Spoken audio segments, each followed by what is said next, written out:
수요일 아침 장경자는 늘 그랬듯이 새벽 5시에 일어났습니다. 50세가 넘은 나이에 매일 새벽에 일어나는 것은 쉽지 않았습니다. 그녀의 몸은 이미 일어나기도 전에 피로를 느꼈고 허리는 둔하게 아팠습니다. 하지만 그녀는 그런 통증을 무시한 채 이부자리에서 빠져나왔습니다. 어머니, 일어나셨어요? 경자는 작은 목소리로 시어머니 방문을 두드렸습니다. 문 너머로 장경자의 시어머니인 김옥희 할머니의 부스스한 목소리가 들려왔습니다. 응, 일어났어. 경자야, 오늘도 일 나가니? 네, 오늘은 새로운 집을 가기로 했어요. 어머니 약은 식탁에 놓아뒀으니까 식사하시고 꼭 드세요. 경자는 거울 앞에 서서 머리를 빗었습니다. 거울 속 자신의 모습은 5년 전과는 많이 달라져 있었습니다. 남편 박창배가 세상을 떠난 후 그녀의 머리카락에는 하얀 새치가 급격히 늘어났고 눈가에는 주름이 깊게 팼습니다. 53세. 한때는 동네에서 제일 예쁜 며느리라고 불리던 그녀의 얼굴에는 이제 세월의 무게가 고스란히 담겨 있었습니다. 거울 보지 말 걸 그랬나? 경자는 쓴웃음을 지었습니다. 부엌으로 향하는 그녀의 발걸음은 무거웠습니다. 작은 아파트였지만 매달 감당해야 하는 대출금과 공과금은 그녀에게 큰 부담이었습니다. 남편이 갑작스럽게 사고로 세상을 떠난 후 보험금으로 조금의 도움은 받았지만 그것만으로는 시어머니와 대학생 딸 소연을 부양하기에 턱없이 부족했습니다. 커피를 내리며 경자는 오늘의 일정을 머릿속으로 정리했습니다. 아침 9시 강남의 신 부장집, 점심 먹고 2시에 송파의 이 사장집, 그리고 오후 5시에 분당의 새 고깃집. 하루에 새 집을 청소하는 것은 녹록지 않았습니다. 집집마다 꼼꼼하게 청소하고 나면 온몸이 쑤시고 손은 세제 냄새로 가득했습니다. 경자야, 너무 무리하지 마. 어제도 허리 아프다며. 시어머니가 부엌으로 들어오며 말했습니다. 경자는 미소를 지었습니다. 괜찮아요, 어머니. 이 정도는 견딜 수 있어요. 시어머니는 경자의 어깨를 가볍게 쓰다듬었습니다. 내가 고생이 많아. 아들이 살아있었으면. 그 말에 경자의 가슴이 찡해졌습니다. 5년이 지났지만 남편의 부재는 여전히 그녀의 삶에 큰 구멍으로 남아 있었습니다. 특히 이렇게 어머니가 아들을 그리워할 때면 더욱 마음이 아팠습니다. 경자는 빠르게 아침을 먹고 준비를 마쳤습니다. 현관에서 신발을 신으며 그녀는 문득 거울에 비친 자신의 모습을 보았습니다.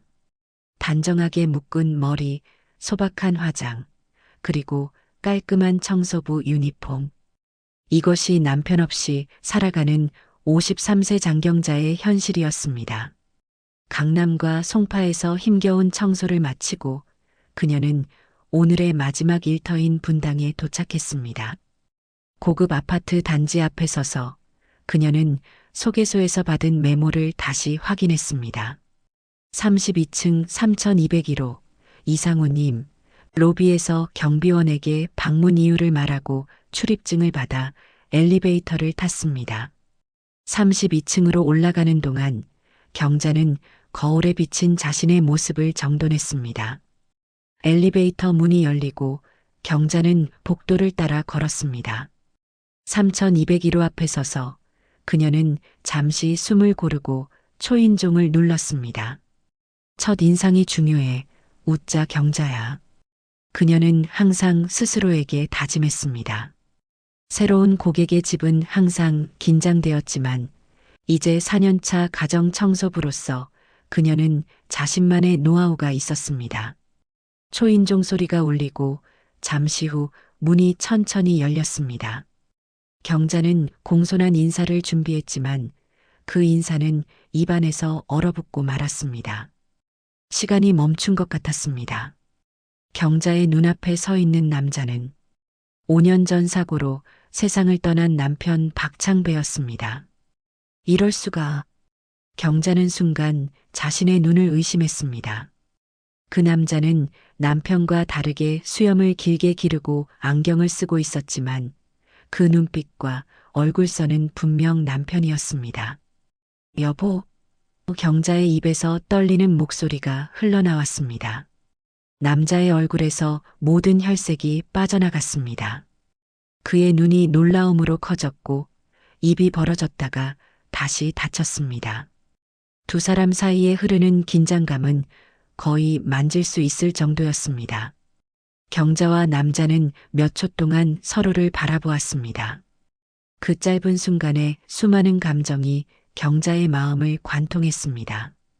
혼란, 충격, 기쁨, 그리고 분노가 뒤섞였습니다. 그녀의 머릿속은 백지장처럼 하얘졌다가 곧 수많은 질문들로 가득 찼습니다. 어떻게 살아있는 거지? 왜 우리에게 돌아오지 않았어? 5년 동안 어디서 뭘 했던 거야? 경자의 다리에서 힘이 빠졌습니다. 그녀는 문턱에 주저앉고 말았습니다. 숨을 쉬는 것조차 어려웠습니다. 심장이 너무 빠르게 뛰어 가슴이 아팠고 눈앞이 흐려지기 시작했습니다.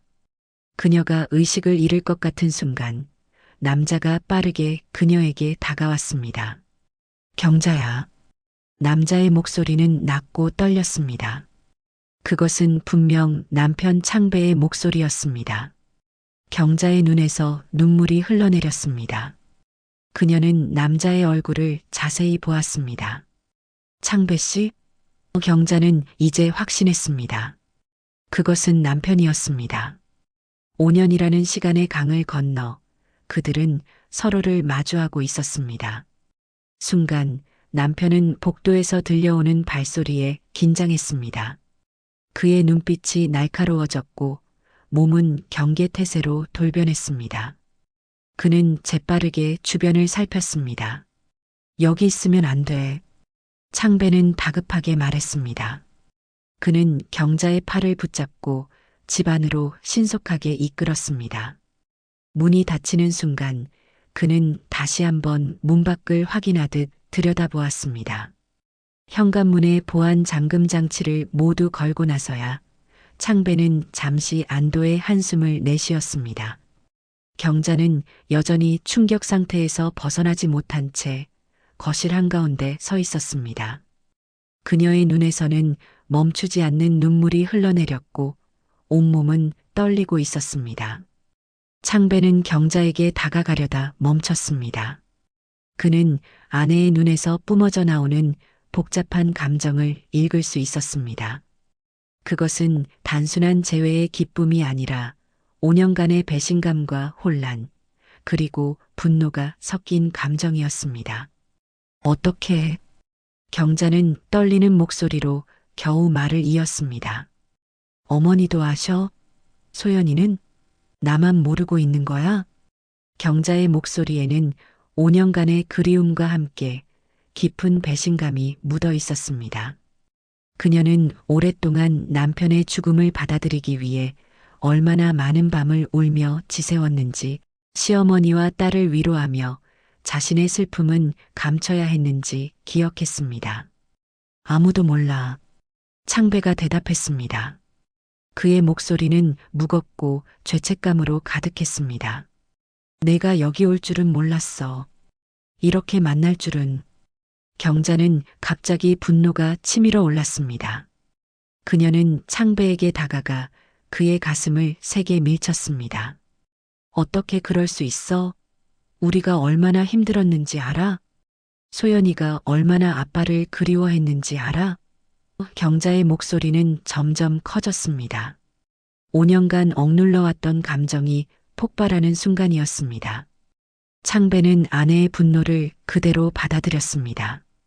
그는 어떤 변명도 하지 않았습니다. 그저 고개를 숙인 채 경자의 감정이 폭풍처럼 쏟아지는 것을 지켜보았습니다. 당신이 죽었다고 생각하면서 살았어. 당신 이름 석자만 들어도 가슴이 찢어졌어. 경자는 흐느끼며 말했습니다. 창배는 심호흡을 하고는 조심스럽게 경자에게 다가갔습니다. 그는 그녀의 팔을 잡으려 했지만 경자는 본능적으로 물러섰습니다. 진정해, 경자야. 모든 걸 설명할게. 창배는 간절한 눈빛으로 경자를 바라보며 경자를 안심시켰습니다. 5년 전, 내가 죽기 전 그날로 돌아가야 해. 그리고 창배는 자신이 왜 이렇게 살아가고 있는지 하나하나 진실을 들려주기 시작했습니다. 그리고 그 충격적인 이야기에 경자는 머리가 하얘지고 정신을 잃기 시작했습니다. 때는 2019년 2월, 국내 굴지기업 준우제약 연구소에서 큰 사건이 하나 발생합니다. 밤 11시가 넘은 시간, 준우제약의 연구원이었던 박창배는 컴퓨터 화면에 푸른 빛을 받으며 연구실에 홀로 앉아 있었습니다. 그날 그는 준우제약에서 출시한 새로운 심장약 카디스톱의 임상 데이터를 검토하고 있었습니다. 이 약은 준우제약의 새로운 효자 상품으로 출시 직후부터 큰 인기를 끌며 회사 주가를 크게 끌어올렸습니다. 이상하네. 창배는 중얼거리며 하나의 자료를 몇 번이고 다시 봤습니다. 그것은 심장약인 카디스톱 복용 환자들의 간 수치를 보여주는 그래프였습니다. 카디스톱 복용 후 간 수치가 가파르게 상승하는 패턴을 보이고 있었습니다. 이건 위험해. 창배의 목소리에는 확신이 담겨 있었습니다. 그는 수십 년간 제약 연구를 해온 경험으로 이 데이터가 의미하는 바를 정확히 알고 있었습니다. 카디스톱이 심각한 간 손상을 일으키고 있다는 증거였습니다. 내일 아침 김 과장에게 보고해야겠어. 김민석 과장은 그의 직속 상관이었고 임상 데이터 분석팀을 총괄하는 책임자였습니다. 다음 날 아침 9시 창배는 전날 밤새 준비한 자료를 펼쳐놓고 김민석 과장의 반응을 지켜보고 있었습니다. 이게 무슨 소리야, 창배 씨? 김 과장은 미간을 찌푸리며 보고서를 넘겨보았습니다. 과장님, 제가 어젯밤 데이터를 철저히 검증했습니다. 카디스톱이 예상보다 훨씬 심각한 간 손상을 일으키고 있어요. 이대로 판매를 계속한다면 창배의 목소리는 진지했습니다. 잠깐만, 김 과장이 손을 들어 창배의 말을 끊었습니다. 이건 통계적으로 유의미하지 않아. 창배는 놀랐습니다. 그는 밤새 데이터를 분석했고 결과는 명백했습니다. 하지만 과장님, 수치가 너무 명확합니다. 김 과장은 한숨을 내쉬었습니다. 창배 씨, 당신 우리 회사가 이 약에 얼마나 투자했는지 알아? 수백억 원의 비용이 들어갔어. 출시된 지 얼마 안 됐는데 이런 소리를 하면 어쩌자는 거야? 사람들의 생명이 위험합니다. 창배가 강조했습니다. 김 과장의 표정이 굳어졌습니다. 박창배 연구원, 당신의 열정은 이해하지만 이런 결정은 당신이나 내가 단독으로 내릴 수 있는 게 아니야. 지금은 그냥 넘어가자. 하지만 과장님, 창배가 항변하려 했습니다. 더 이상의 논의는 없어. 김 과장의 어조는 단호했습니다. 회의가 끝나고 창배는 자신의 자리로 돌아왔습니다. 그의 마음은 혼란스러웠습니다. 과장의 반응은 예상했던 것보다 훨씬 냉담했습니다. 이대로 넘어갈 순 없어. 창배는 결심했습니다. 김 과장이 아닌 연구소장 이성우 박사에게 직접 보고하기로 결정했습니다.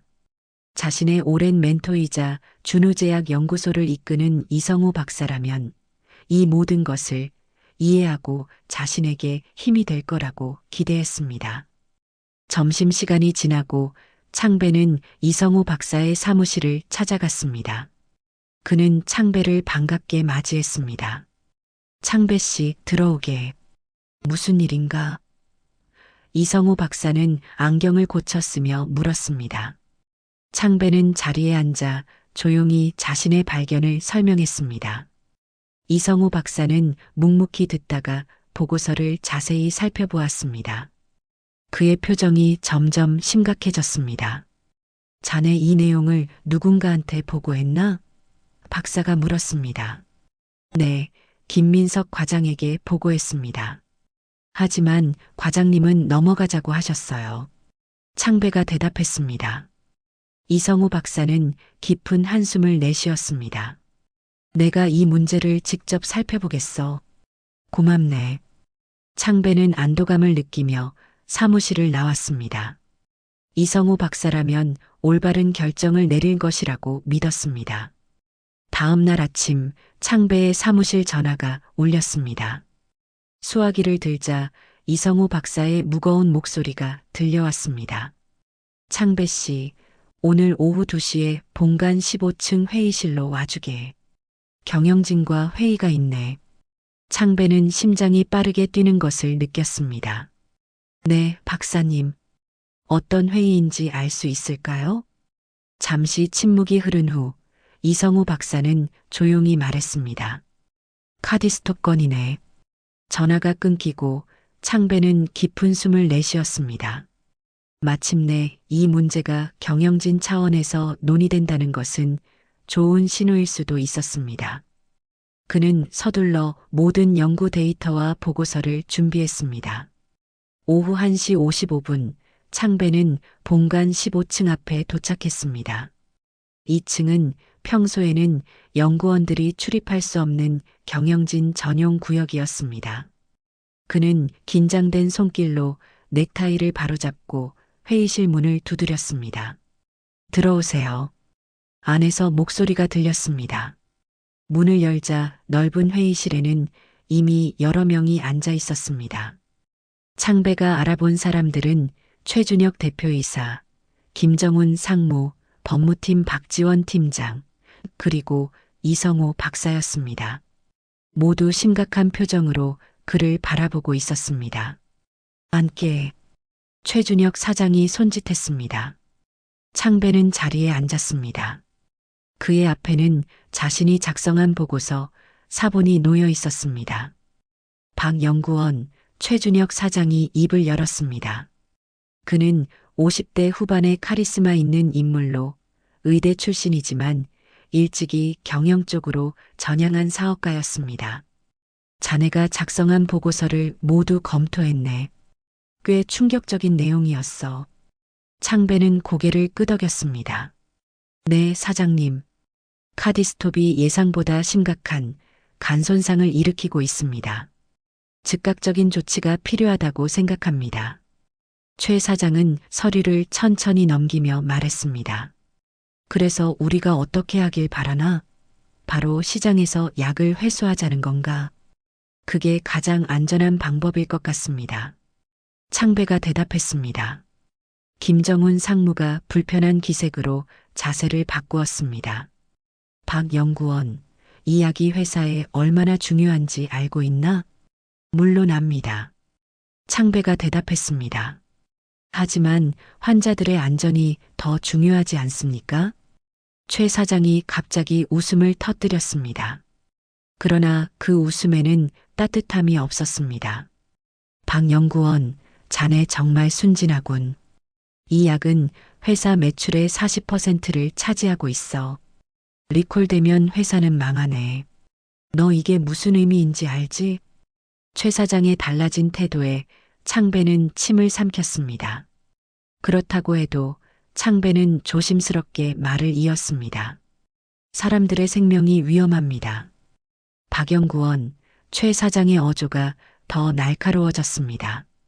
카디스톱은 수천 명의 심장 질환 환자들의 삶을 개선했어. 조금의 부작용이 있다고 그 심장약을 필요로 하는 사람들을 외면하자는 거야? 창배는 이 논리에 반박하고 싶었지만 최 사장이 계속 말을 이었습니다. 게다가 당신이 가져온 데이터는 아직 충분하지 않아. 더 많은 검증이 필요해. 그렇지 않아. 이 박사? 모든 시선이 이성우 박사에게 향했습니다. 창배는 자신의 멘토가 진실을 말해주길 간절히 바랐습니다. 네, 사장님 말씀대로 추가 연구가 필요할 것 같습니다. 이 박사는 창배를 바라보지 않은 채 말했습니다. 창배는 배신감을 느꼈습니다. 법무팀 박 팀장이 목을 가다듬었습니다. 더구나 이런 보고서가 외부로 유출될 경우 주가 폭락은 물론이고 집단 소송으로 이어질 수 있습니다. 회사의 존폐가 걸린 문제입니다. 창배는 점점 더 고립되는 느낌이 들었습니다. 박 연구원, 최준혁 사장이 갑자기 부드러운 목소리로 말했습니다. 자네의 열정과 양심을 높이 사네. 그런 태도는 좋은 연구원의 자질이지. 사실 우리도 이 문제를 완전히 무시하려는 게 아니야. 추가 연구를 진행할 계획이었어. 자네가 이 연구를 이끌면 어떨까? 자네를 제약연구소 수석 연구원으로 승진시키고 필요한 연구비도 대폭 지원하겠네.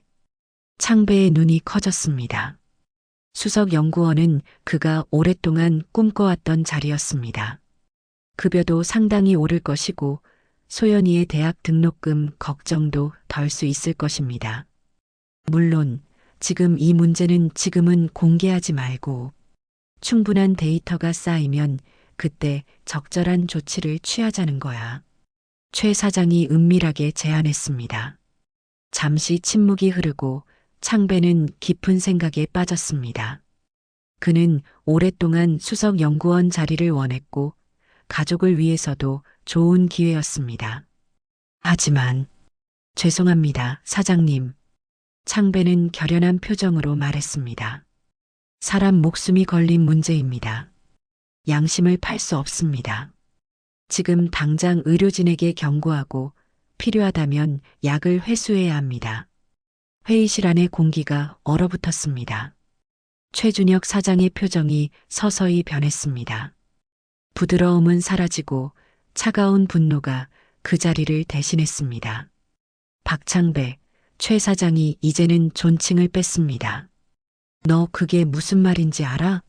내 경력은 여기서 끝이야. 내가 너 업계에서도 완전히 매장시킬 수 있어. 창배는 그의 위협에 흔들리지 않으려 했지만 속으로는 두려움이 피어올랐습니다. 이 나이에 새 직장을 구하는 것은 쉽지 않을 것입니다. 그래도 제 결정은 변함없습니다.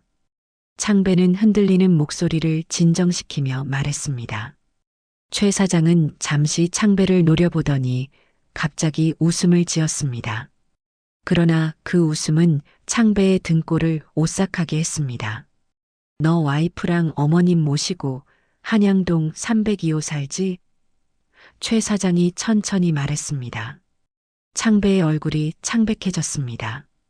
그리고 어머님 당뇨약 드시고 최 사장이 계속했습니다. 그리고 내 딸 소연이 효충고 2학년이지? 열심히 공부하는 모습이 참 보기 좋더라. 창배의 손이 떨리기 시작했습니다. 매일 저녁 6시에 같은 길로 집에 가던데 너무 늦은 시간에 혼자 다니면 위험할 텐데 창배는 숨을 쉴 수 없을 것 같았습니다. 가슴속에서 공포와 분노가 뒤섞였습니다. 자신을 위협하는 것은 견딜 수 있었지만 가족을 위험에 처하게 할 수는 없었습니다. 창배는 떨리는 목소리로 말했습니다. 우리 가족은 이 일과 아무 상관없습니다. 맞아. 그러니까 현명한 선택을 하라는 거야. 나는 너가 생각하는 것보다 위험한 사람이니까. 최 사장이 차갑게 대답했습니다. 오늘 이 자리에서 나온 이야기는 이 방에서만 있었던 일로 하자. 자네는 평소처럼 일하고 이 일은 있는 거야. 알겠나? 창배는 말을 잇지 못했습니다. 그는 이성호 박사를 바라보았지만 박사는 고개를 숙인 채 그를 도울 의지가 없어 보였습니다. 자, 이제 돌아가서 일하게 해. 최 사장이 명령했습니다. 아, 그리고 내일부터는 카디스토 프로젝트에서 빠지게 해. 회의는 그렇게 끝났습니다. 창배는 무거운 다리를 끌고 회의실을 나왔습니다. 복도에서 그는 벽에 기대어 서야 했습니다. 다리가 너무 떨려 걸을 수 없었기 때문입니다. 어떻게 이럴 수가. 그는 중얼거렸습니다. 그날 저녁 창배는 평소보다 늦게 집에 돌아왔습니다. 그는 거리를 몇 시간이나 방황했고 정신을 차렸을 때는 이미 어두워져 있었습니다. 집에 들어서자 아내 경자가 걱정스러운 표정으로 맞이했습니다. 이제 오네? 전화도 안 받고 걱정했잖아. 창배는 억지로 미소를 지었습니다. 미안해, 회의가 길어졌어. 경자는 남편의 창백한 얼굴을 보고 더욱 걱정스러워했습니다. 무슨 일 있어? 얼굴이 안 좋아 보여. 아니야, 그냥 좀 피곤해서. 그날 밤 창배는 잠을 이루지 못했습니다. 협박에 굴복해야 할까? 아니면 계속해서 진실을 밝히기 위해 싸워야 할까? 옆에서 경자가 평화롭게 자고 있는 모습을 보며 창배는 가슴이 아팠습니다. 그는 자신의 가족을 위험에 빠뜨릴 수 없었습니다. 하지만 동시에 수많은 사람들이 카디스톱 때문에 고통받고 있다는 사실도 무시할 수 없었습니다. 그는 조용히 침대에서 일어나 서재로 향했습니다. 노트북을 켜고 오래된 친구이자 의학 전문지 기자인 김창호에게 이메일을 보냈습니다. 창호야, 급한 일이 있어. 내일 만나자. 창배는 전송 버튼을 누르고 깊은 한숨을 내쉬었습니다. 이제 돌이킬 수 없는 강을 건너기 시작했습니다. 앞으로 그를 기다리는 것이 무엇인지 알 수 없었지만 옳은 일을 하고 있다는 확신만은 있었습니다. 다음 날 아침 그의 휴대폰에 메시지가 왔습니다. 친구인 김창호로부터의 답장이었습니다. 오늘 점심 강남역 근처 카페에서 만나자. 창배는 출근하자마자 회사에서 카디스톱의 부작용에 관한 모든 데이터를 USB에 복사하고 창호를 만나러 갔습니다. 창배가 카페에 도착했을 때 김창호는 이미 구석 자리에 앉아 있었습니다. 창호는 40대 초반의 단정한 외모를 가진 남자로 대학 시절부터 창배와 절친한 친구였습니다. 창배야, 오랜만이다. 창호가 일어나 창배를 반겼습니다. 두 사람은 악수를 나누고 자리에 앉았습니다. 어제 갑자기 연락해서 미안해. 창배가 말했습니다. 아니야, 무슨 일인지 궁금했어. 급한 일이라고 했잖아. 창호의 표정은 진지했습니다. 창배는 잠시 주변을 살펴본 후 목소리를 낮추어 말했습니다. 창호야, 너의 도움이 필요해. 무슨 일이야? 창호가 물었습니다. 창배는 깊은 숨을 내쉬고 지난 며칠간 있었던 일을 설명했습니다. 카디스톱의 심각한 부작용, 회사의 은폐 시도, 그리고 가족에 대한 위협까지. 그는 모든 것을 솔직하게 털어놓았습니다. 창호의 표정이 점점 심각해졌습니다. 그래서 내부 고발을 하려는 거야? 그래. 이건 단순한 회사 비밀이 아니야. 사람들의 생명이 걸린 문제야. 창배는 주머니에서 USB를 꺼내 창호에게 건넸습니다. 여기 모든 증거가 있어. 창호는 USB를 받아들고 잠시 바라보았습니다. 그리고는 창배를 쳐다봤습니다. 쉽지 않을 거야. 이렇게 되면 너는 직장도 잃고 지금보다 더 힘들어질 수 있어. 그래도 할 거야? 창배가 인정했습니다. 알아. 하지만 소연이가 커서 이런 상황을 알게 된다면 아빠가 어떤 선택을 했으면 좋겠는지 생각해 봤어. 가족에게 당당한 남편이자 아빠가 되고 싶어. 창호는 USB를 자신의 가방에 넣으며 말했습니다. 알겠어. 내가 준비해 볼게. 창배는 점점 안도감을 느꼈습니다. 고마워, 창호야. 정말 고마워. 창배는 카페를 나오며 처음으로 며칠 만에 진정한 희망을 느꼈습니다. 그는 회사로 돌아가 남은 업무를 마무리했습니다. 이제 그가 할 수 있는 건 창호의 기사를 기다리는 것뿐이었습니다. 다음 날 아침 창배는 평소보다 일찍 회사에 도착했습니다. 그는 밤새 제대로 잠을 이루지 못했고 창호로부터의 연락을 기다리고 있었습니다. 그러나 그의 휴대폰은 조용했습니다. 오전 10시경 갑자기 그의 사무실 문이 열렸습니다. 법무팀 박지원 팀장과 보안 담당자 2명이 들어왔습니다. 박창배 연구원님, 저희와 함께 가주셔야겠습니다. 박 팀장의 목소리는 차갑고 공식적이었습니다. 창배는 의아했습니다. 무슨 일입니까? 사장님께서 면담을 요청하셨습니다. 지금 바로요. 창배의 가슴이 덜컥 내려앉았습니다. 무슨 일이 일어난 것일까? 그는 세 사람과 함께 엘리베이터를 타고 사장실로 향했습니다. 보안 담당자들은 그의 양쪽에 서서 마치 죄인을 호송하는 것처럼 그를 감시했습니다. 사장실 문이 열리자 창배는 충격적인 광경을 마주했습니다.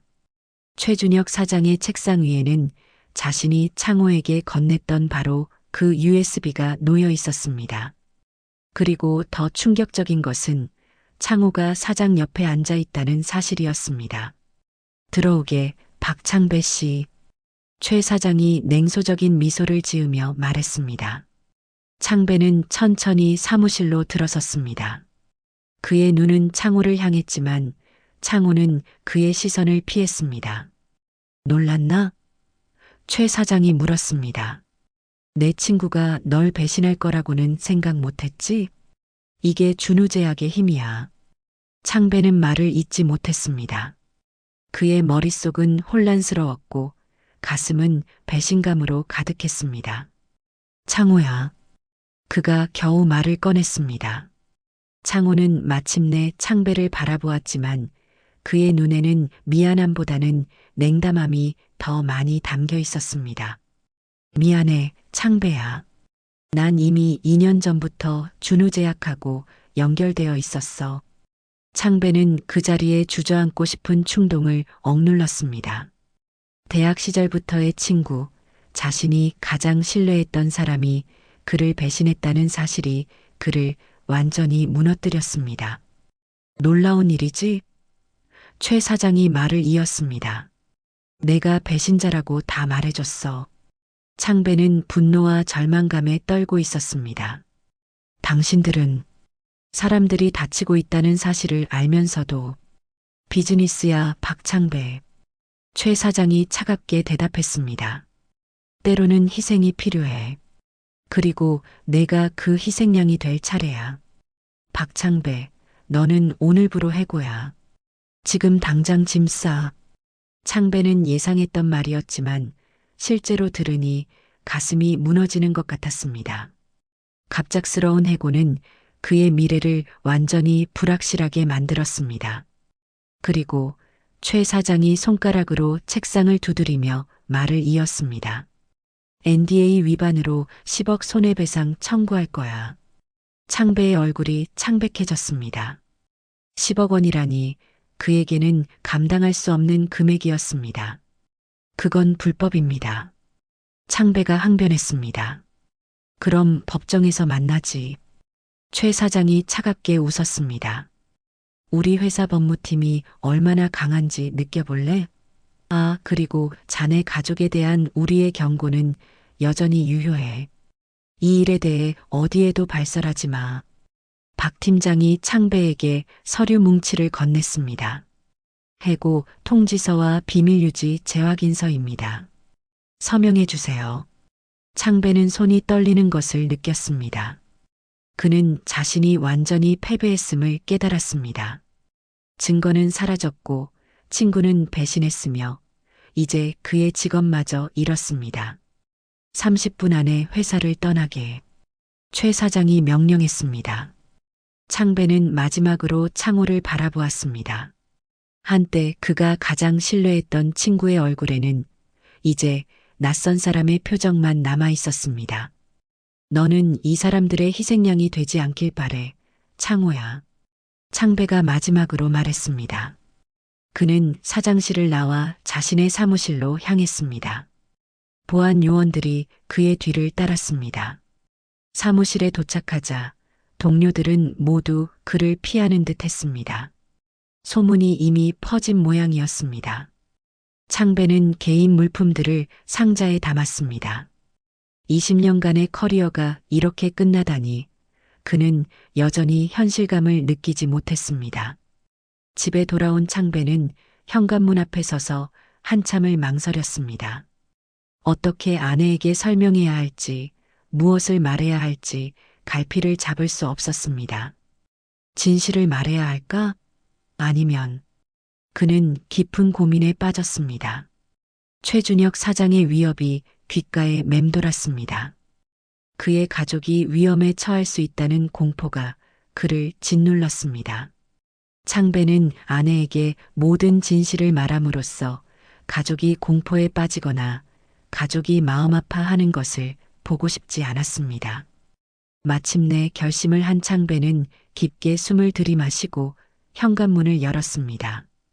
여보 왔어? 경자의 목소리가 부엌에서 들려왔습니다. 응 왔어. 경자가 부엌에서 나와 남편을 반겼습니다. 그러나 창배의 굳은 표정을 보자 그녀의 미소가 사라졌습니다. 무슨 일 있어? 얼굴이 안 좋아 보여. 창배는 거실 소파에 앉으며 애써 침착함을 유지하려 했습니다. 경자야 앉아봐. 할 얘기가 있어. 경자는 불안한 표정으로 남편 옆에 앉았습니다. 무슨 일이야? 말해봐. 창배는 잠시 침묵했다가 말을 꺼냈습니다. 회사 일로. 잠시 쉬게 됐어. 쉬게 됐다니? 무슨 뜻이야? 경자의 눈이 커졌습니다. 창배는 아내의 눈을 똑바로 바라볼 수 없었습니다. 그는 시선을 떨구며 말했습니다. 연구 프로젝트가 갑자기 중단됐어. 그래서 당분간 일을 쉬어야 할 것 같아. 경자는 순간 남편의 말뜻을 이해하지 못했습니다. 해고됐다는 거야? 아니. 그런 건 아니고. 창배는 거짓말을 이어갔습니다. 그냥 회사 구조조정 같은 거야.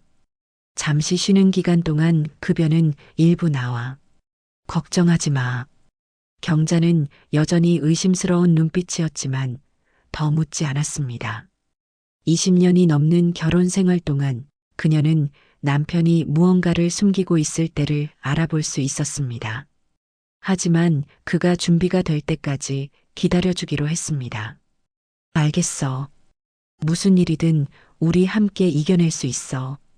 그녀는 창배의 손을 꼭 잡았습니다. 저녁 준비할게. 창배는 아내가 부엌으로 돌아간 후 깊은 한숨을 내쉬었습니다.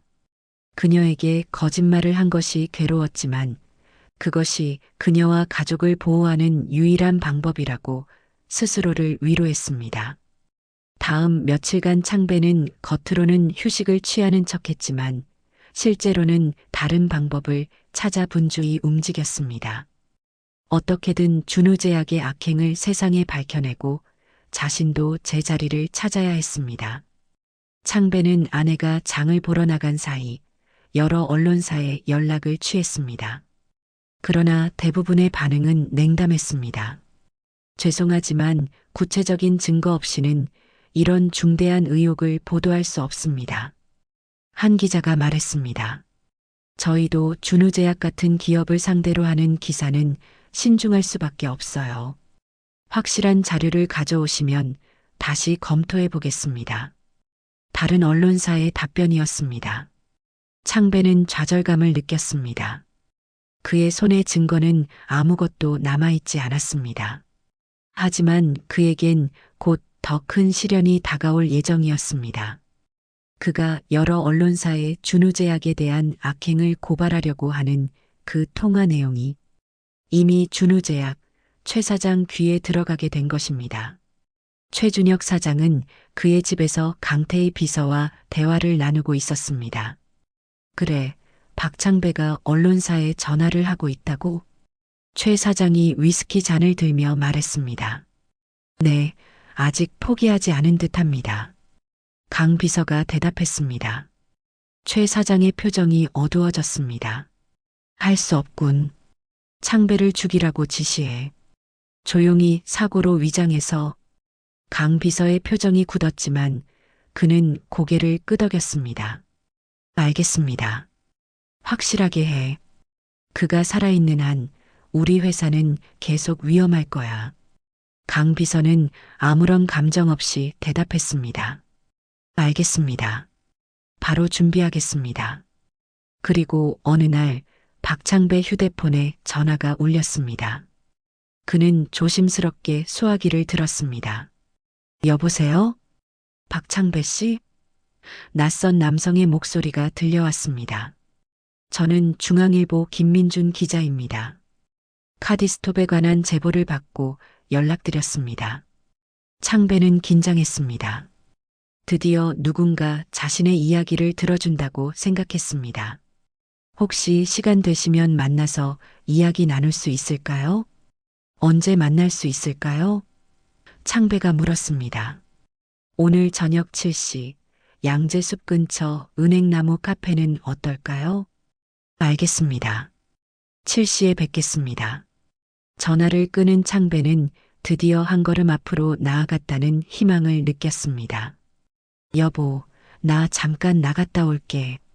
창배는 부엌에서 저녁 준비를 하고 있는 경자에게 말했습니다.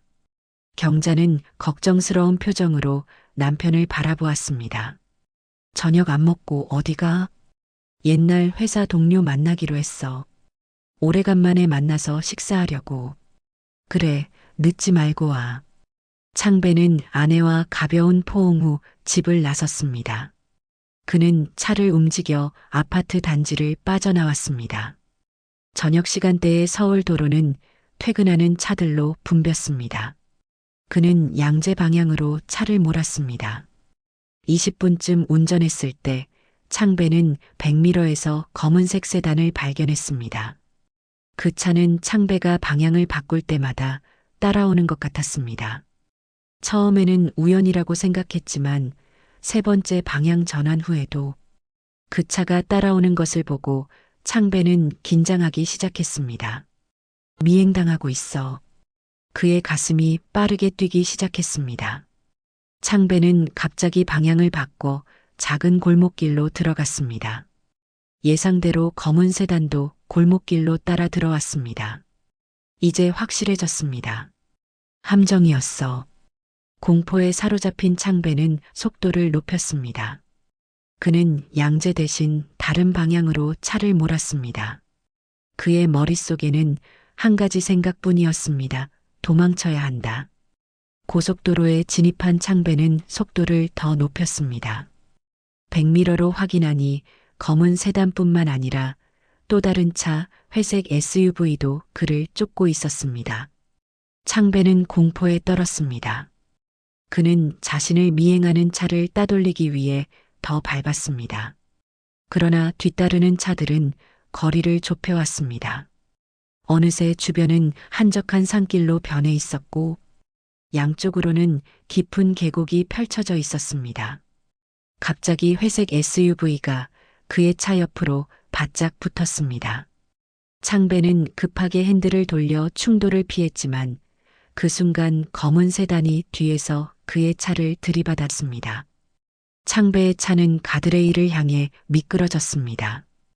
그는 필사적으로 핸들을 돌렸지만 검은 세단이 다시 한번 뒤에서 강하게 들이받았고 이번에는 차가 통제를 완전히 벗어났습니다. 안 돼. 창배의 비명이 차 안을 울렸습니다. 그의 차는 가드레일을 부수고 계곡을 향해 추락하기 시작했습니다. 시간이 갑자기 느려진 것 같았습니다. 창배는 자신의 인생이 눈앞에 스쳐 지나가는 것을 느꼈습니다. 경자와의 첫 만남, 소연이의 탄생, 행복했던 가족의 순간들. 아직 죽을 수 없어. 그 순간 공중에 떠 있는 차 안에서 창배는 본능적으로 안전벨트를 풀었습니다. 차가 첫 번째 바위에 충돌하는 순간 충격으로 차 문이 열리자 온몸으로 밖으로 뛰어내렸습니다. 날카로운 통증이 전신을 관통했지만 그는 의식을 잃지 않으려고 필사적으로 버텼습니다. 한편 그의 차는 계속해서 계곡 아래로 추락했고 바닥에 도달하자마자 커다란 폭발과 함께 화염에 휩싸였습니다. 검은 연기가 밤하늘로 치솟았습니다. 산 위에서는 두 대의 차가 멈춰 섰습니다. 사람들이 내려 계곡을 내려다보고 있었습니다. 그들은 불타는 차를 확인한 후 만족한 듯 서로에게 뭔가를 말했습니다. 잠시 후 두 차는 현장을 떠났습니다. 다음 날 아침 경찰은 경자에게 연락했습니다. 창배의 차가 산길에서 추락해 화재가 발생했다는 소식이었습니다. 차량이 심하게 훼손되어 현장에서 유해를 발견하지 못했습니다. 경찰관이 조심스럽게 말했습니다. 하지만 충돌과 화재의 심각성으로 볼 때 생존 가능성은. 경자는 더 이상 듣지 못했습니다. 그녀의 세계가 무너져 내렸습니다. 그녀는 주저앉아 오열했고 소연이가 달려와 그녀를 부축했습니다. 일주일 후 창배의 장례식이 열렸습니다. 일주일 동안 시신을 찾았지만 시신을 발견하지 못했기 때문에 장례식은 시신 없이 진행됐습니다. 준우제약에서는 공식적으로 조의를 표했고 심지어 최준혁 사장도 잠시 모습을 보였습니다. 정말 안타까운 사고입니다. 박 박사는 훌륭한 연구원이었습니다. 최 사장은 위선적인 슬픔을 연기하며 경자에게 말했습니다. 경자는 무표정하게 고개를 끄덕였습니다. 그녀는 최근 며칠간 모든 감정이 소진된 것 같았습니다. 시어머니는 아들의 죽음을 받아들이지 못하고 계속해서 울고 있었습니다. 내가 먼저 가야 하는데, 내가 먼저 가야 하는데. 그녀는 계속 중얼거렸습니다. 소연이는 강한 척하려고 노력했지만 그녀의 눈은 붉게 충혈되어 있었고 얼굴은 창백했습니다. 17세 소녀에게 아버지의 갑작스러운 죽음은 감당하기 어려운 충격이었습니다. 창배의 사진이 꽃으로 둘러싸인 제단 위에 놓여 있었습니다.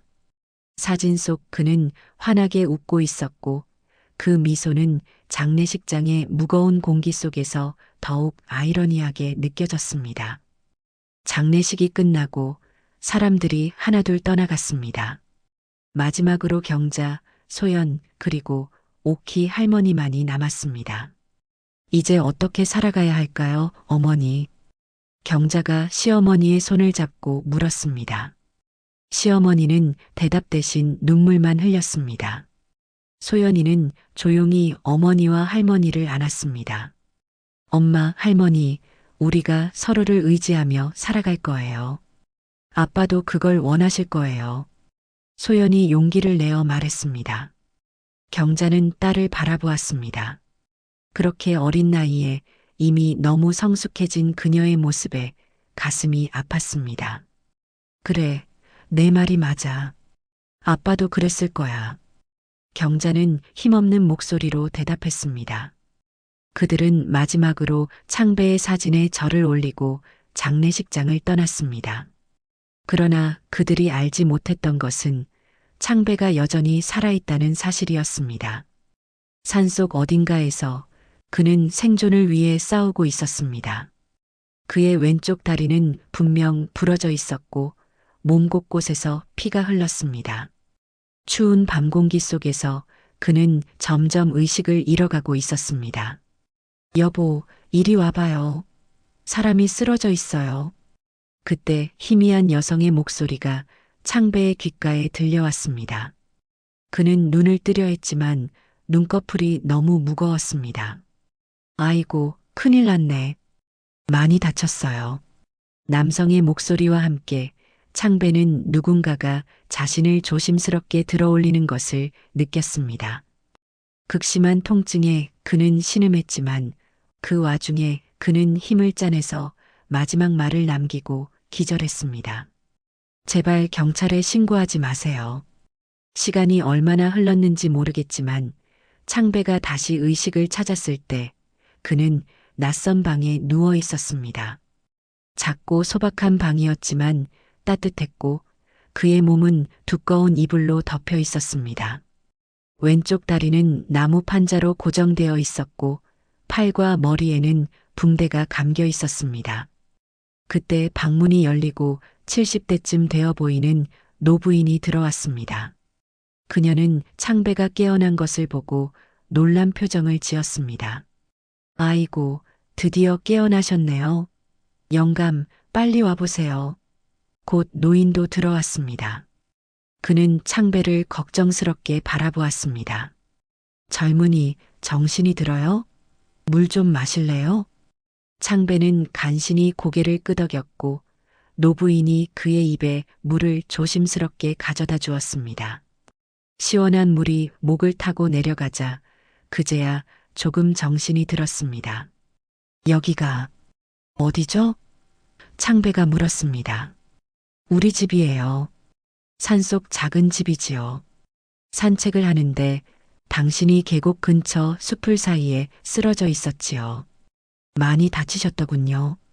창배는 기억을 더듬었습니다. 얼마나 오래 있었죠? 사흘이요. 노인이 대답했습니다. 열이 심하게 나서 거의 돌아가실 뻔했어요. 아내가 민간요법으로 열을 내렸지요. 병원에 데려가려 했는데 당신이 계속 안 돼 하며 손사래를 치셨어요. 창배는 잠시 침묵했습니다. 그리고는 조심스럽게 입을 열었습니다. 누군가가 저를 죽이려 했습니다. 노부부는 서로 놀란 표정을 교환했지만 곧 노인이 고개를 끄덕였습니다. 그렇군요. 당신 차가 계곡에서 폭발했다는 뉴스가 나왔어요. 실종자로 수색 중이라고 했지요. 창배는 충격을 받았습니다. 지금쯤 모두가 자신이 죽었다고 생각하고 있을 것입니다. 경자와 소연, 어머니, 그들은 얼마나 슬퍼하고 있을까요?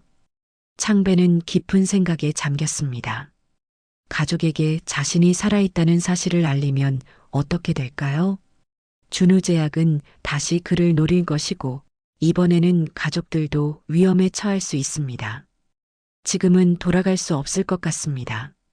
창배가 천천히 말했습니다. 제가 살아있다는 사실이 알려지면 제 가족들도 위험해질 거예요. 노부부는 서로를 바라보았고 노인이 고개를 끄덕였습니다. 당분간 여기 계셔도 돼요. 노부인이 말했습니다. 다리가 다 나을 때까지는 어차피 움직일 수 없을 테니까요. 창배는 깊은 감사를 표했습니다. 정말 감사합니다. 어떻게 은혜를 갚아야 할지. 그런 말씀 마세요. 노인이 손을 저었습니다.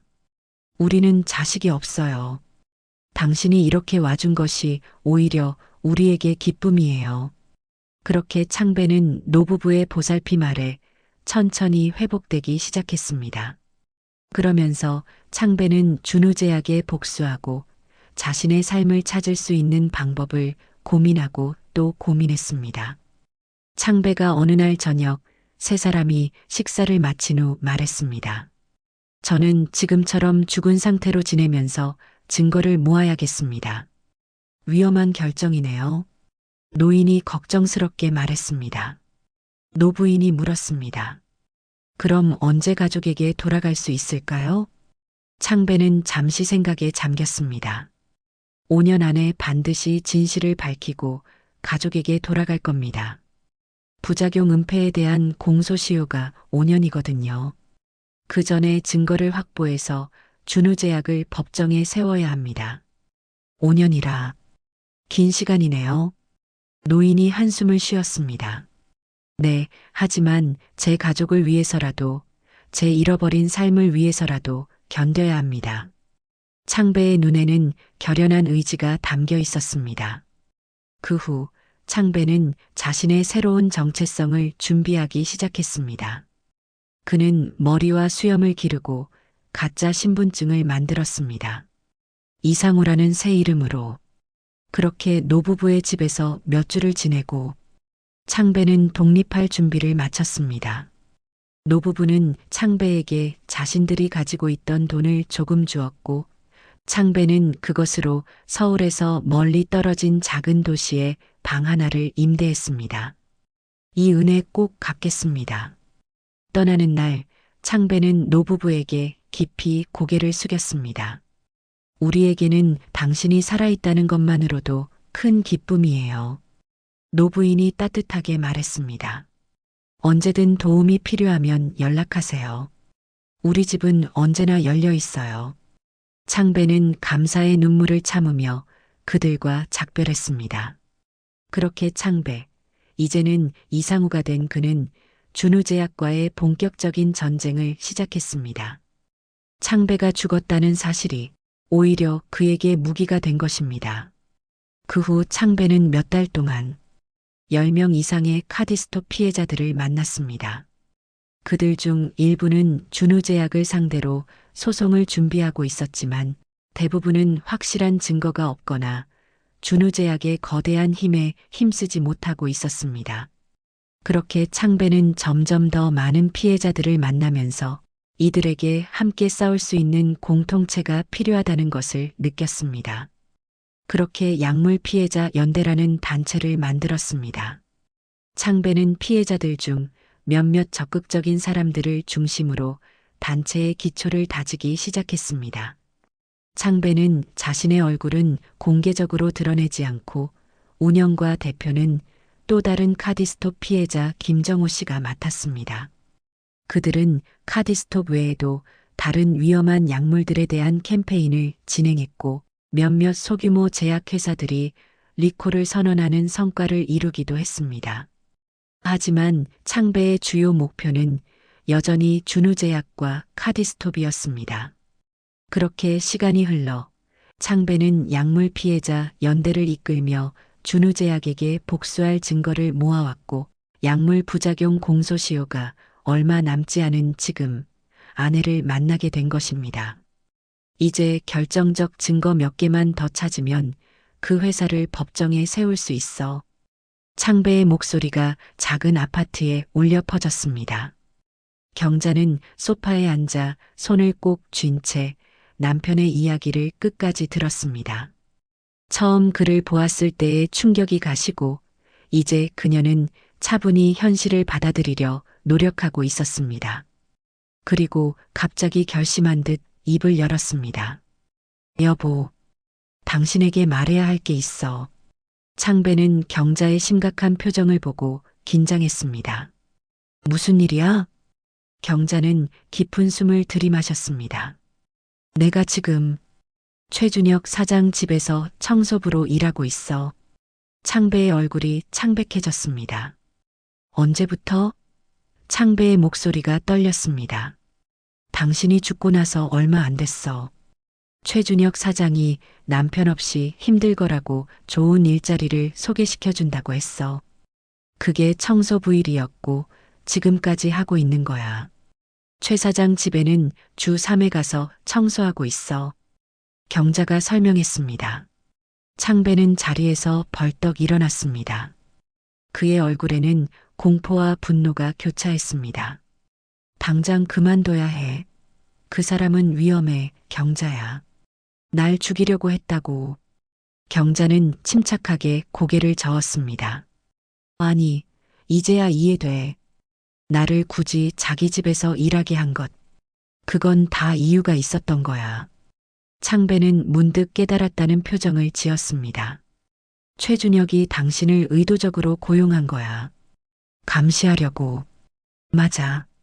경자가 고개를 끄덕였습니다. 최준혁은 당신이 죽지 않았을지도 모른다고 의심하는 것 같아. 그날 당신의 시체는 못 찾았으니까. 그래서 나를 곁에 두며 지켜보는 거야. 경자가 말했습니다. 가끔 최 사장이 당신 얘기를 슬쩍슬쩍 물어봐. 남편이 보고 싶지 않냐고, 힘들지 않냐고. 정말 안타까운 사고였다고. 창배의 눈이 커졌습니다. 창배는 창문 옆으로 가서 조심스럽게 밖을 내다보았습니다. 골목길은 조용했지만 그는 여전히 불안해 보였습니다. 여기 올 때 누가 따라오지 않았어? 창배가 걱정스럽게 물었습니다. 잘 모르겠어. 근데 수상한 사람은 없었어. 창배는 안도의 한숨을 내쉬었지만 여전히 긴장한 표정이었습니다. 경자가 부드럽게 말했습니다. 나를 이용해줘. 나는 최 사장 집에 마음껏 들어갈 수 있잖아. 창배가 놀라 그녀를 바라보았습니다. 무슨 소리야? 너무 위험해. 경자의 목소리는 단호했습니다. 최준혁 사장 집에서 중요한 증거를 찾을 수 있을지도 모르잖아.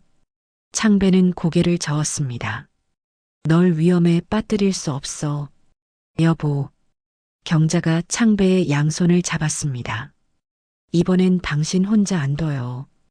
꼭 끝까지 함께 할 거예요. 그리고 공소시효가 5년이라면서요. 시간이 얼마 남지 않았잖아요. 내가 도울게요. 날 믿어요. 창배는 아내의 결연한 눈빛을 바라보았습니다. 알겠어. 하지만 직접적인 증거 찾기보다는 정보를 모으는데 집중해. 창배가 신중하게 말했습니다. 최준혁의 일상, 방문객, 통화 내용 등을 관찰해줘. 그리고 가능하다면 카디스톱의 부작용에 관한 대화나 서류가 있는지 살펴봐. 경자는 진지하게 고개를 끄덕였습니다. 알겠어요. 그리고 절대 수상하게 행동하지 마. 평범한 가정부처럼 행동해야 해. 창배가 강조했습니다. 이해해요.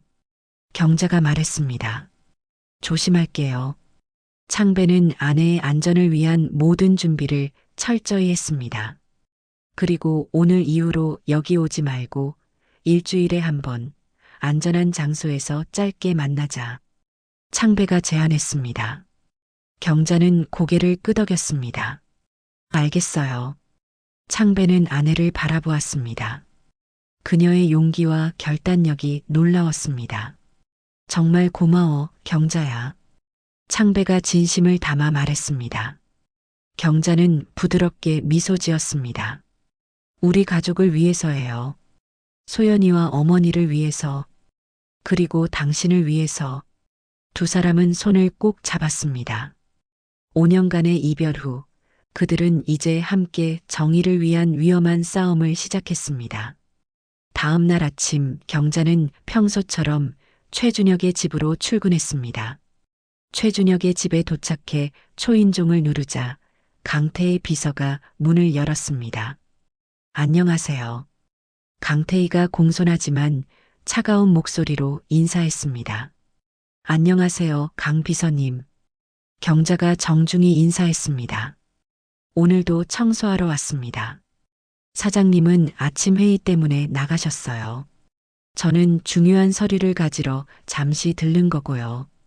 강태희가 말했습니다. 청소는 평소대로 하시면 됩니다.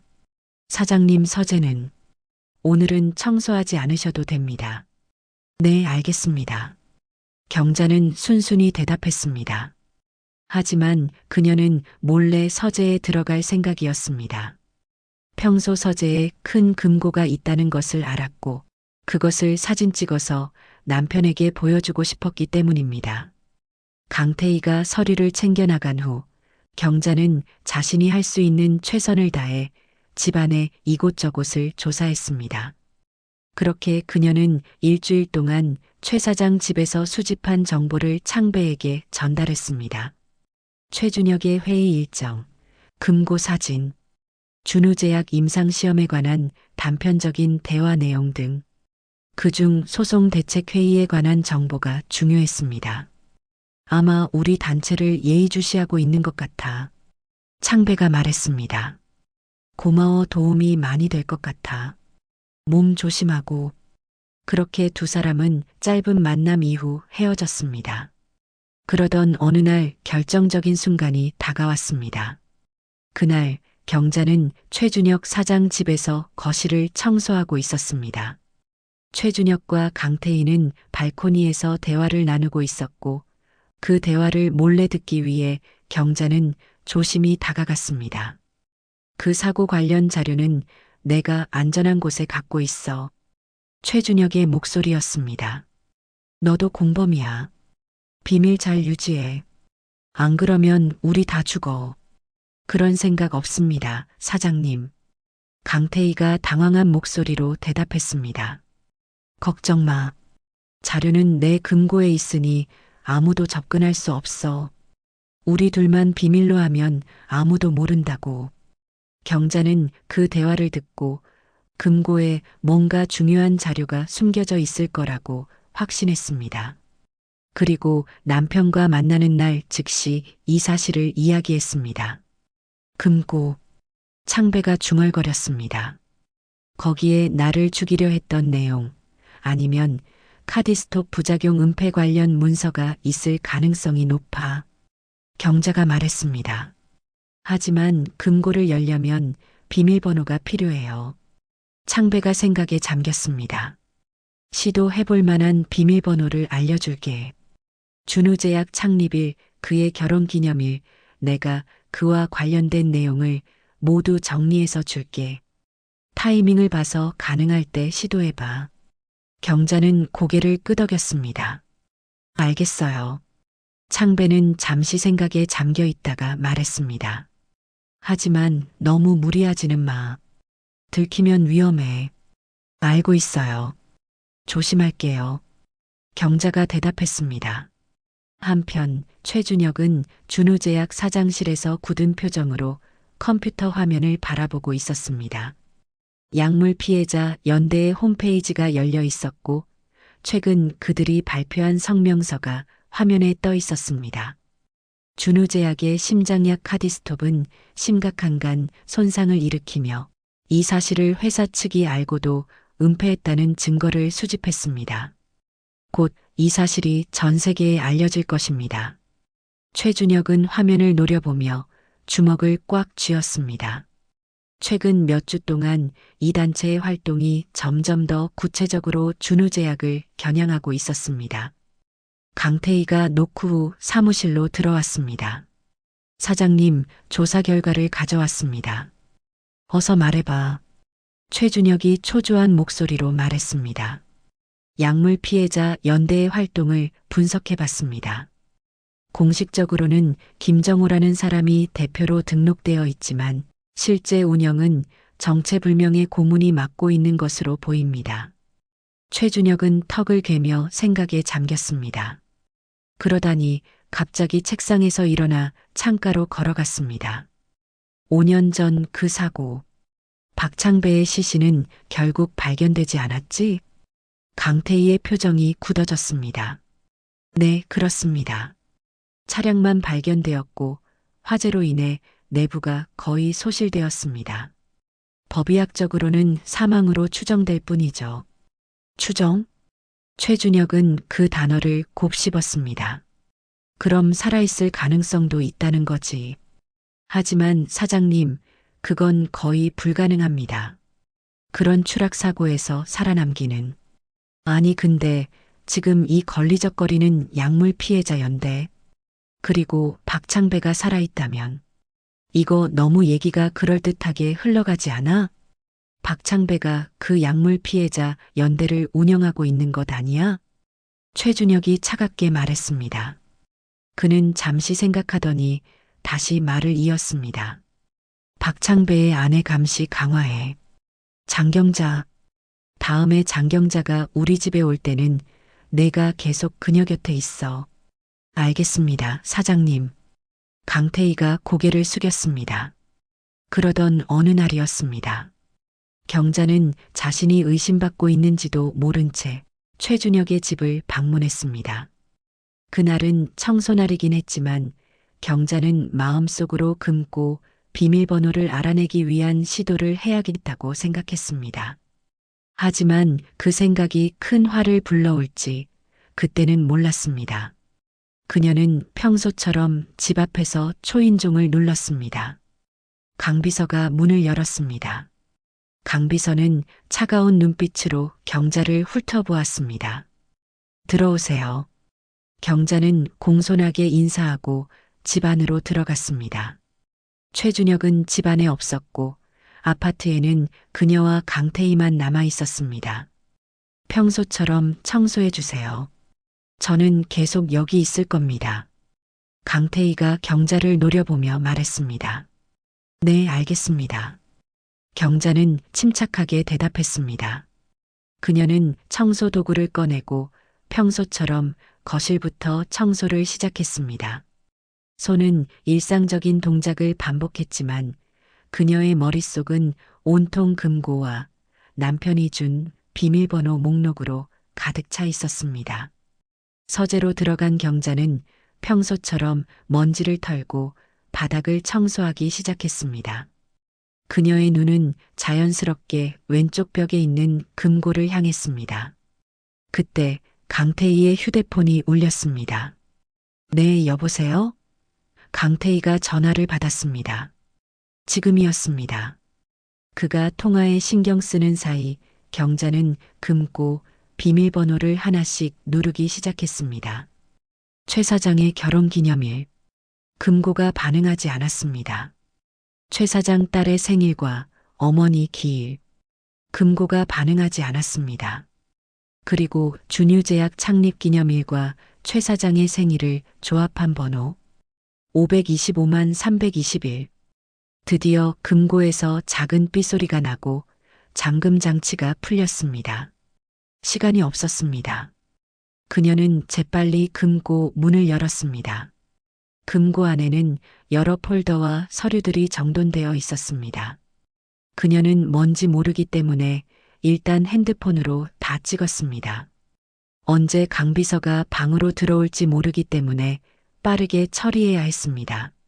숨은 막혀오고 가슴은 뛰고 식은땀이 흘렀지만 그녀는 최선을 다해 모든 자료를 사진 찍었습니다. 순간 서재 문이 열렸습니다. 강 비서였습니다. 하지만 경자는 이미 촬영을 마친 상황이었습니다. 강 비서는 경자를 한참 지켜보더니 다른 곳으로 이동했고 그녀는 그 사이 창배에게 짧은 메시지를 보냈습니다. 금고 열었어요. 곧 갈게요. 그렇게 청소를 마치니 일시간이 지났습니다. 청소 끝났어요. 이만 가보겠습니다. 경자가 강 비서에게 말했습니다. 그리고 현관문 쪽으로 걸어가는 순간 강태희가 갑자기 그녀의 앞을 막아섰습니다. 잠시만요. 휴대폰 좀 봐도 되겠습니까? 경자는 심장이 멎는 듯한 충격을 느꼈지만 겉으로는 놀란 표정만 지었습니다. 네, 제 휴대폰이요? 왜 그러시는데요? 사장님 지시입니다. 강태희가 차갑게 말했습니다. 경자가 항의했습니다. 그건 제 사생활인데요. 강태희의 눈이 좁아졌습니다. 휴대폰 좀 보여주세요. 경자는 공포에 사로잡혔습니다. 그녀의 휴대폰에는 방금 찍은 모든 증거 사진이 있었습니다. 지금 휴대폰을 보여준다면 모든 것이 끝장날 것입니다. 정말 죄송하지만 그건 안 될 것 같아요. 제 개인 휴대폰에는 사적인 내용이 많아서 경자가 단호하게 말했습니다. 두 사람 사이에 팽팽한 긴장감이 흘렀습니다. 그때 강 비서가 경자에게 다가오기 시작했습니다. 무력을 써서라도 핸드폰을 뺏을 것처럼 보였습니다. 경자의 가슴은 이미 터질 듯이 뛰고 있었습니다. 그 순간 초인종이 울렸습니다. 저기요, 배달이요. 문 밖에서 누군가 외쳤습니다. 초인종이 계속해서 울렸고 강 비서는 짜증스러운 표정으로 문 쪽으로 향했습니다. 그가 현관문을 열기 위해 눈을 돌린 그 짧은 순간 경자는 재빨리 휴대폰을 꺼내 모든 사진을 창배에게 전송했습니다. 그리고 나서 모든 사진을 삭제했습니다. 강 비서가 현관을 열고 확인하자 아무도 없었습니다. 강 비서는 의아한 표정으로 고개를 저은 채 다시 경자에게 돌아왔습니다. 휴대폰 보여주세요. 경자는 마지못해 핸드폰을 꺼냈습니다. 정말 필요하다면 보여드릴게요. 하지만 이건 사생활 침해고 실수하시는 겁니다. 강 비서는 그녀의 휴대폰을 받아 갤러리를 열어보았습니다. 가족 사진과 일상적인 사진들만 있었고 의심되는 사진은 없었습니다. 그는 마지못해 휴대폰을 돌려주었습니다. 앞으로 여기서 일하시려면 나갈 때 사진 검사는 매일 하셔야 합니다. 아시겠죠? 이제 가셔도 됩니다. 강태희가 마지못해 물러섰습니다. 그럼 이만 가보겠습니다.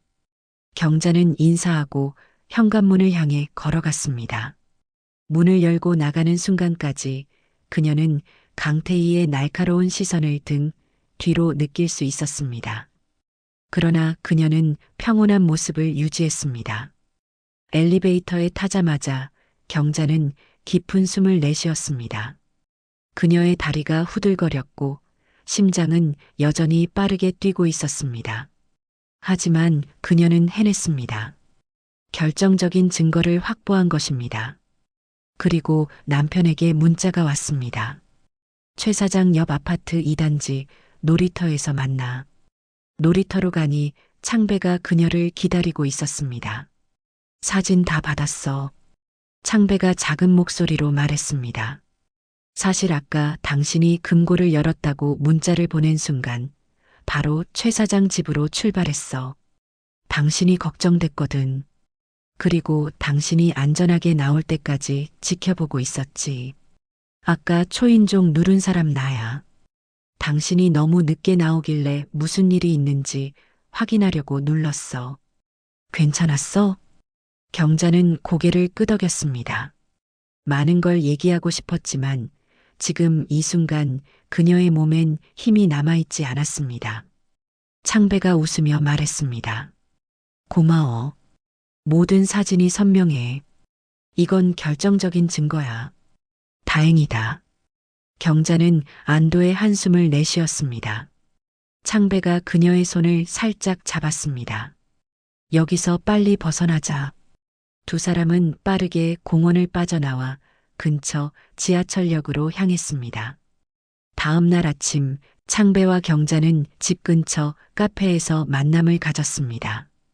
그리고 창배는 가장 믿을 만한 검사에게 메시지를 보냈습니다.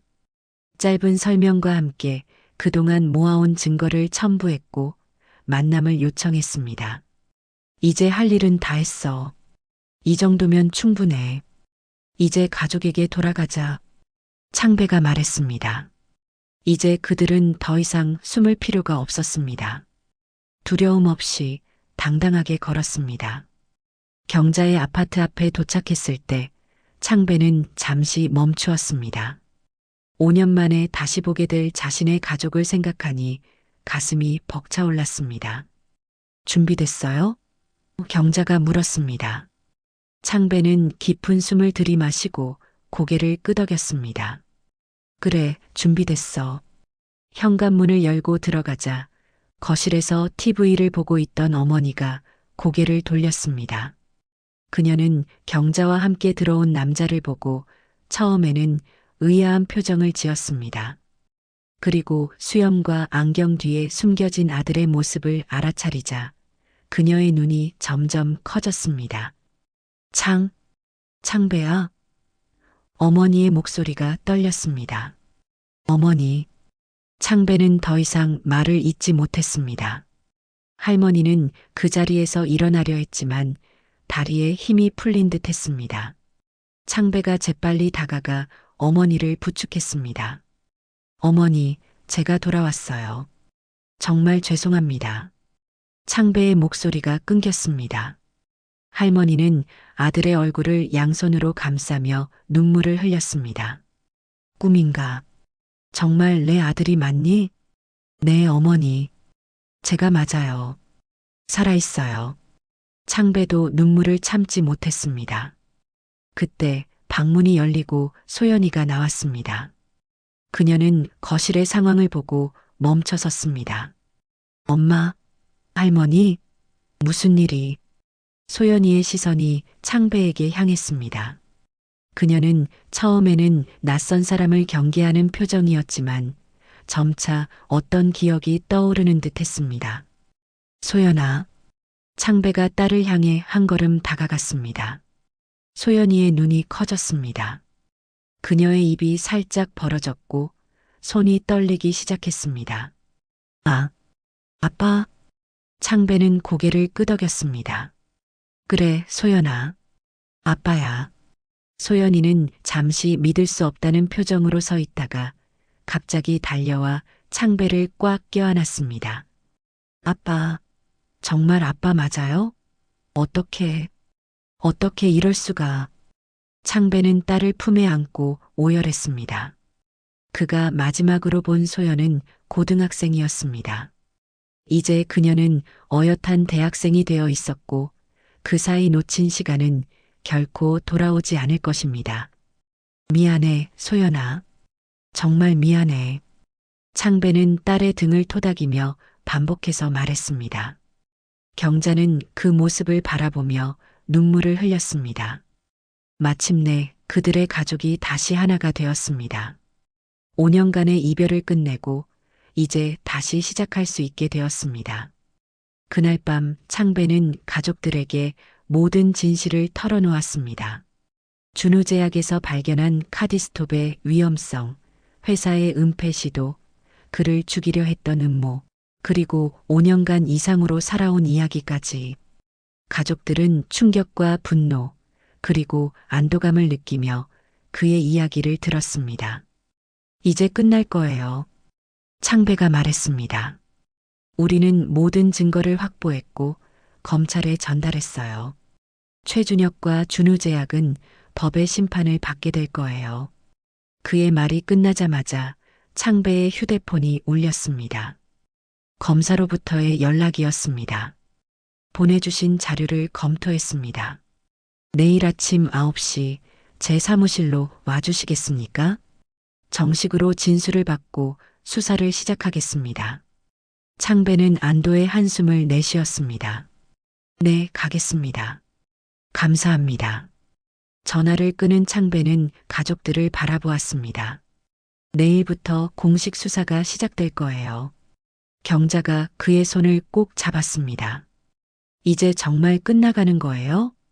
창배는 아내의 손을 마주 잡으며 고개를 끄덕였습니다. 그래, 이제 모든 것이 끝나간다. 우리 가족이 다시 함께할 수 있어. 두 사람은 따뜻한 포옹을 나누었고 소연과 할머니도 함께 그들을 껴안았습니다. 그들의 눈에는 이제 두려움이 아닌 희망의 빛이 비치고 있었습니다. 그로부터 3개월 후 신문과 뉴스는 준우제약 스캔들을 보도하기 시작했습니다. 경자가 촬영한 문서와 창배가 5년간 모은 증거들이 결합되어 검찰에 전달되었고 그것은 큰 스캔들로 발전했습니다. 준우제약 최준혁 대표 구속, 준우제약 주가 70% 폭락, 투자자들 집단소송 준비 카디스톱 전 세계 리콜 조치. 뉴스 화면에는 수갑을 찬 최준혁이 검찰청으로 들어가는 모습이 비춰졌습니다. 한때 거만했던 그의 표정은 이제 공포와 좌절로 가득 차 있었습니다. 창배는 법적으로 자신의 신분을 회복했고 사망 판정은 취소되었습니다. 저녁 창배와 경자는 한강이 내려다 보이는 카페에 앉아 있었습니다. 긴 여정이었어. 창배가 창밖을 바라보며 말했습니다. 그래요. 경자가 대답했습니다. 하지만 우리는 해냈어. 함께. 창배는 경자의 손을 잡았습니다. 경자는 미소 지었습니다. 우리 가족이 다시 하나가 됐어요. 창배는 고개를 끄덕였습니다. 소연이가 정말 자랑스러워. 의대에 지원한다니. 아버지를 닮았나 봐요. 경자가 웃으며 말했습니다. 두 사람은 잠시 침묵 속에서 서로를 바라보았습니다. 그들의 눈에는 이제 더 이상 두려움도 슬픔도 없었습니다. 오직 사랑과 희망만이 가득했습니다. 앞으로 어떻게 될까요? 경자가 물었습니다. 창배는 잠시 생각하더니 대답했습니다. 모르겠어. 하지만 우리가 함께라면 무슨 일이든 헤쳐나갈 수 있을 거야. 그는 아내의 손을 꼭 잡았고 경자도 그의 손을 마주 잡았습니다. 그들 앞에는 불확실한 미래가 펼쳐져 있었지만 이제 그들은 더 이상 혼자가 아니었습니다. 가족과 함께 그리고 서로에게 의지하며 그들은 어떤 어려움도 이겨낼 수 있을 것입니다. 창밖으로 석양이 한강 위로 물들고 있었습니다. 새로운 날이 저물고 또 다른 날이 시작되려 하고 있었습니다. 창배와 경자에게도 5년간의 긴 암흑은 끝나고 희망찬 새 시작이 기다리고 있었습니다. 집에 가자. 창배가 일어서며 말했습니다. 가족이 기다리고 있어. 경자는 미소 지으며 고개를 끄덕였습니다. 네, 집에 가요. 우리 가족이 있는 곳으로. 두 사람은 손을 맞잡고 카페를 나섰습니다. 그들의 뒤로 한강의 석양이 아름답게 빛나고 있었고 그 빛은 마치 그들의 밝은 미래를 암시하는 듯 했습니다.